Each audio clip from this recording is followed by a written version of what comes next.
তখন আমরা দান করো আর আমাদের পাশ দিয়ে চলে সুপারম্যান অনুমোদন পড়ে থাকো আর সুপারম্যান আসতে হতে ওকে আমরা শিক্ষা দেব।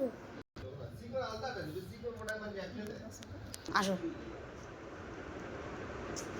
মারামারি শুরু করো।